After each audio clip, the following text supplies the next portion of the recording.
اعوذ باللہ من الشیطان الرجیم بسم اللہ الرحمن الرحیم الحمد للہ رب العالمین الصلاة والسلام علی اشرف الانبیاء والمرسلین وعلی اہل بیتہ الاطیبین الاطہرین اما بعد۔ ناظرین کرام سلام علیکم ورحمۃ اللہ۔ السلام علیکہ یا صاحب العصر والزمان۔ مسلسل معرفت امام زمانہ عجل اللہ تعالیٰ فرجہ شریف کے موضوع پر ہم آپ کی خدمت میں دروس پیش کر رہے تھے اور ہم نے مختلف موضوعات پر امام زمانہ کے حوالے سے درس پیش کیے، اور آج ایک اہم موضوع کو لے کر آپ کی خدمت میں حاضر ہوئے ہیں، اور انشاءاللہ کچھ روز اسی موضوع پر ہم گفتگو کریں گے۔ بڑا اہم موضوع ہے اور ضروری موضوع ہے، قابل توجہ موضوع ہے۔ آپ کو بھی دعوت دی جاتی ہے کہ آپ بھی اس موضوع پر غور و فکر کریں، جو باتیں بتائی جا رہی ہیں ان پر خود بھی غور و فکر کریں تاکہ اور زیادہ بات کو اپنے لیے یہاں واضح کر سکیں۔ ہمارا موضوع ہے امام کے مقاصد۔ ہم کہہ رہے ہیں کہ امام آئیں گے، ظہور فرمائیں گے، پردہ غیبت سے آئیں گے، پھر آ کے کیا کریں گے امام؟ کس لیے امام آئیں گے؟ امام کے ٹارگیٹ کیا ہیں؟ مقاصد کیا ہیں؟ ہر کوئی اپنے لیے ایک مقصد اور ٹارگیٹ رکھتا ہے، اور جب امام زمانہ اتنی بڑی ہستی ہو اور اتنا بڑا طبقہ امام کا انتظار کر رہا ہو تو کیا ہمیں یہ بھی معلوم ہے کہ امام کے آنے کے بعد ٹارگیٹس کیا ہوں گے، مقاصد اور اہداف کیا ہوں گے؟ امام اس دنیا کے لیے آ کے کیا کرنا چاہتے ہیں اور کیسے کرنا چاہتے ہیں؟ اگر مقاصد اور اہداف کی بات کی جائے تو فقط ٹارگیٹ اور اہداف کو لے کر ہمارے ذہنوں میں فقط ایک ہی چیز چلتی ہے: امام آئیں گے، جنگ ہوگی، تلوار چلائیں گے، دشمنوں کو ختم کر دیں گے، خون خرابہ ہوگا، بس۔ کیا امام فقط اسی لیے آئیں گے کہ زمانے سے آبادی کو کم کریں؟ یا پھر ہم یہ کہتے ہیں کہ ظلم و ستم کا خاتمہ ہوگا؟ کیا ظلم و ستم کا خاتمہ فقط اور فقط تلوار چلا کر ہی ہوگا؟ یعنی جہاں بھی ہم اگر سنتے ہیں تو اسی طریقے کی باتیں سنتے ہیں کہ امام آئیں گے، اس کو ماریں گے، اس کو ماریں گے، اس کو قتل کریں گے۔ ہمیں دقیقاً اس بارے میں غور و فکر کرنے چاہیے کہ امام کے اصلی مقصد کیا ہوں گے اور وہ مقصد کیسے پورے ہوں گے۔ ہم نے جب اس موضوع کے اوپر بررسی کی، کتابوں کو دیکھا، تو ہمیں بہت سے مقصد امام کے نظر آئے، کتابوں میں لکھے ہوئے ہیں جو روایتوں سے اور آیتوں سے ثابت ہیں کہ امام جب آئیں گے تو ان کے یہ مقاصد ہوں گے، ان کے یہ ٹارگیٹس ہوں گے، اور وہ تمام مقصد ہم آپ کی خدمت میں پیش کریں گے ایک ایک کر کے۔ اور آج پہلا مقصد امام کا، جب امام آئیں گے تو سب سے پہلا مقصد امام کے آنے کے بعد ان کا کیا ہوگا کہ امام اس دنیا سے شرک و کفر و الحاد کو ختم کر دیں گے۔ اور یہ روایت میں بھی ہے اور قرآن کی آیت میں بھی ہے۔ قرآن مجید اسلام کے لیے فرماتا ہے، اسلام کیوں آیا ہے؟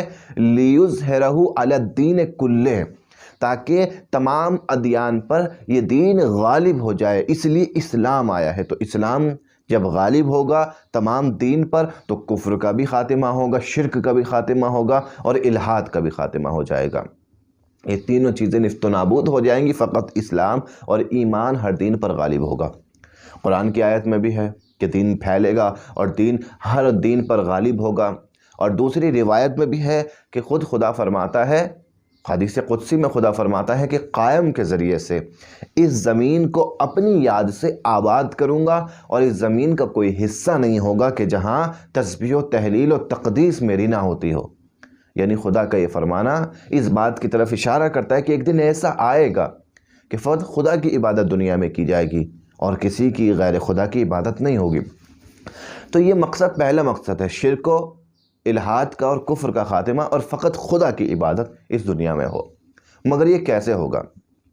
پہلا راستہ کیا یہ تلوار چلا کے ہوگا کہ جو بھی ہمیں نہ مانے ہم اس کو تلوار سے قتل کر دیں، ہم اس سے جنگ کریں؟ نہیں، ہر کام امام جنگ سے نہیں کرتے۔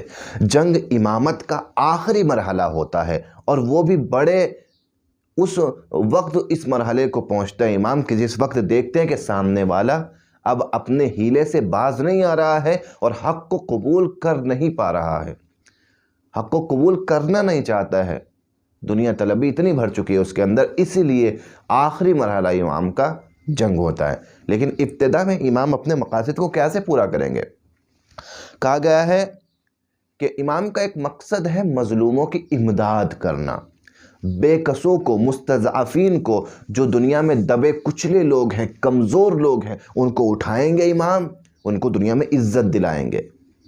جیسے ہمارے ہندوستان میں دلت ہیں جنہیں اچھوت کہا جاتا ہے، یا دوسری چھوٹی قومیں کہ جنہیں بڑی قومیں اپنے آگے بہت کمتر اور ذلیل سمجھتی ہیں، اپنے ساتھ بٹھانا پسند نہیں کرتی۔ دنیا میں ہر جگہ یہ رواج ہے، کچھ قومیں بڑی ہوتی ہیں، کچھ قومیں دوسری قوموں کو چھوٹی سمجھتی ہیں، اور جو قومیں چھوٹی ہوتی ہیں انہیں ذلیل و خوار سمجھا جاتا ہے، مظلوم ہوتی ہیں وہ قومیں، اور ان کو سالوں سال ظلم کے بندھن میں قید رکھا جاتا ہے، مظلوم رکھا جاتا ہے، وہ اٹھ نہیں پاتے۔ امام آئیں گے سب سے پہلے انہیں اٹھائیں گے، دبے کچلے مظلوم لوگوں کو۔ ہو سکتا ہے ہمارے رشتہ داروں میں کچھ ایسے لوگ ہوں جو غریبی اور بے بسی کی وجہ سے مستضعفین بن چکے ہیں، ان کی طرف کوئی دیکھتا نہ ہو، نظر نہ کرتا ہو، غریبی کی وجہ سے۔ امام ایسے لوگوں کو اٹھائیں گے اور سماج میں، سوسائٹی میں عزت دلائیں گے، اپنے پاس رکھیں گے امام ایسے لوگوں کو۔ اور جب ایسے لوگ دبے کچلے اور مظلوم اور بے کس لوگ، امام ان کو اٹھائیں گے، جب دیکھیں گے کہ کوئی آیا ہے کہ جو ہماری امداد کر رہا ہے، کوئی آیا ہے کہ جو ہماری حق کے لیے بات کر رہا ہے، تو وہ لوگ جو ہے خود بخود امام کی جانب ہو جائیں گے، دل سے امام کی جانب ہو جائیں گے، امام کو قبول کر لیں گے۔ یعنی ان کے لیے امام کو اور کچھ کرنے کی ضرورت نہیں ہوگی، فقط یہ عمل، ہمدردی بھرا یہ عمل امام کا، انہیں امام کی طرف منقلب کر دے گا۔ تو ایک طبقہ خود بخود اس طریقے سے منقلب ہو جائے گا۔ اسی لیے 15 شعبان کو ایران میں روزے مستضعفین کے نام سے منایا جاتا ہے، یعنی دبے کچلے کمزور لوگوں کا دن۔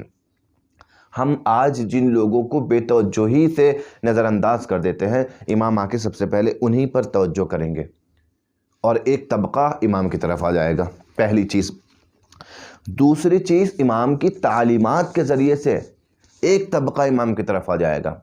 امام جب آ کے تعلیمات پیش کر رہے ہیں، ہم جتنے بھی دین کو پیش کر رہے ہیں، ہمارے اندر وہ طاقت، وہ صلاحیت نہیں ہے کہ ہم لوگوں کو اس دین کی طرف مکمل طور پر بلا سکیں۔ بعض کو ہم مطمئن نہیں کر سکتے ہیں، لیکن جب امام آئیں گے اور اسی دین کو پیش کریں گے تو امام کے اندر تمام صلاحیتیں موجود ہیں۔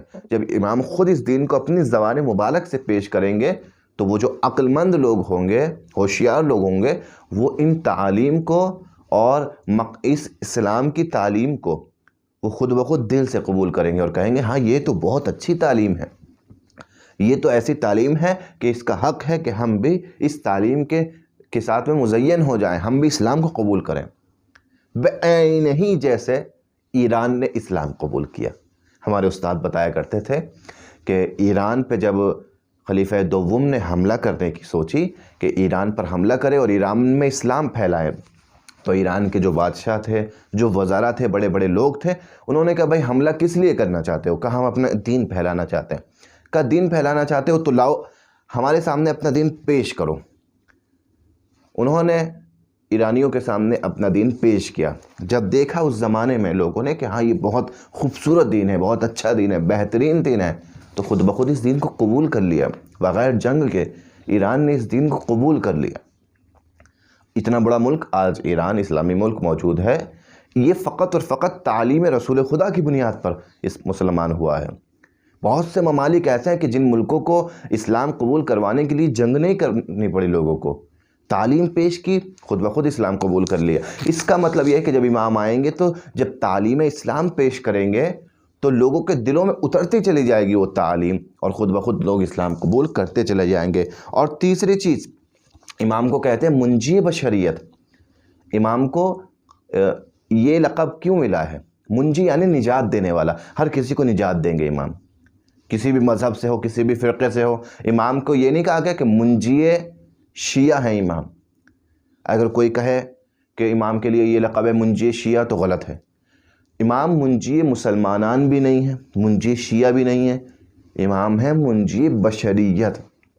چاہے ہندو ہو، چاہے مسلمان ہو، چاہے عیسائی ہو، چاہے یہودی ہو، اگر ظلم کا شکار ہے، اگر پریشانی اور مشکلات کا شکار ہے تو امام اس کو نجات دیں گے، امام اس کے لیے منجی ہیں۔ مذہب و ملت کی کوئی قید نہیں ہے، اس لیے ہم دیکھتے ہیں ہندوؤں میں بھی کسی منجی کا انتظار ہو رہا ہے، یہودیوں میں بھی کسی منجی کا انتظار ہو رہا ہے، مسلمانوں میں بھی کسی منجی کا انتظار ہو رہا ہے، عیسائیوں میں بھی کسی منجی کا انتظار ہو رہا ہے، زرتشتیوں میں بھی کسی منجی کا، ہر مذہب ایک منجی کا انتظار کر رہا ہے۔ تو ایک امام کی ایسی عمومی صورت ہے منجی ہونا کہ جب امام کو لوگ دیکھیں گے یہی منجی تھے، یہی منجی بشریت تھے، تو کچھ ہندو خود بخود امام کو قبول کر لیں گے۔ جب دیکھیں گے عیسائی کہ ہم تو سوچ رہے تھے عیسیٰ منجی ہوں گے مگر عیسیٰ خود پیچھے نماز پڑھ رہے ہیں ان کے، تو عیسائی خود بخود یہ دیکھ کے امام کو قبول کر لیں گے۔ بہت سے مذہب والے فقط اس منجی کی وجہ سے امام کی طرف آ جائیں گے، تو امام شرک اور کفر کا خاتمہ کریں گے، مگر ایسے ان تین پہلوؤں کے ساتھ میں آگے بڑھیں گے اور خود بخود شرک کا خاتمہ ہو جائے گا۔ پھر اس کے بعد وہ ان شیطانی لشکر کے سردار کہ جو چاہ کر بھی لوگوں کو اسلام قبول کرنے سے روکیں گے اور امام کے مد مقابل آ جائیں گے اور امام کے مقصد کے لیے رکاوٹ بنیں گے، ان کے لیے امام کو تلوار اٹھانی ہوگی، ان کے لیے پھر تلوار کے علاوہ کوئی راستہ نہیں ہوگا، مگر وہ آخری مرحلہ ہے، تب تک اچھا خاصا طبقہ امام کی طرف آ چکا ہوگا۔ دوسرا مقصد اسلام کو جہانی دین بنانا ہے۔ ایک ایسا خواب کہ جو مدتوں سے دیکھا جا رہا ہے، ہر نبی نے دیکھا ہے، اور ایک ایسا مقصد جو خدا کا مقصد ہے۔ پروردگار کیا چاہتا ہے؟ دنیا میں ایک کتاب ہو، دنیا والوں کے لیے ایک قبلہ ہو، دنیا والوں کے لیے ایک دین ہو، دنیا کے لیے ایک خدا ہو، دنیا کے لیے ایک شعار ہو، ساری دنیا ایک پرچم کے نیچے آ جائے، اور یہ فقط اور فقط امام زمانہ کی حکومت میں ہوگا۔ امام آ جائیں گے، ان کا دوسرا مقصد یہ ہوگا ایک نظام، ایک دین، ایک پرچم، اور سب امام کے پرچم کے تلے آ جائیں گے۔ اور روایات بھی اسی زمرے میں بہت ساری موجود ہیں کہ ایک دین ہوگا اور وہ دین جہانی ہو جائے گا۔ یہ دونوں مقصد ایک دوسرے سے ریلیٹڈ ہیں، کیونکہ امام جب اپنے پہلے مقصد کی طرف آگے بڑھیں گے تو دوسرا مقصد خود بخود پورا ہو جائے گا، دین اسلام دنیا پر غالب ہو جائے گا اور یکتا پرستی ہر جگہ عام ہو جائے گی۔ اس مقصد پر غور و فکر آپ بھی کریں اور سوچیں کہ امام اس مقصد کو کیسے پورا کریں گے، شرک و کفر و الحاد کا کیسے خاتمہ کریں گے، کیسے اس چیز کا خاتمہ ہوگا۔ اس پر خود بھی غور و فکر کریں اور کمنٹ کے ذریعے سے آپ اپنی رائے ضرور ہمیں پیش کریں۔ کل کے درس میں ہم امام کا دوسرا مقصد بتائیں گے کہ جو کہا جاتا ہے کہ امام آئیں گے اور امام عقلوں کو کامل کر دیں گے، اس کا مقصد کیا ہے، اس کا مطلب کیا ہے، کیسے یہ عقلیں کامل ہوں گی، اور جب یہ عقلیں کامل ہوں گی تو اس کا فائدہ کیا ہوگا۔ تو یہ جو اہم چیز ہے کہی جاتی ہے کہ امام آئیں گے اور عقل کامل ہو جائے گی، اس کے اوپر انشاءاللہ ہم کل گفتگو کریں گے۔ والسلام علیکم ورحمۃ اللہ وبرکاتہ۔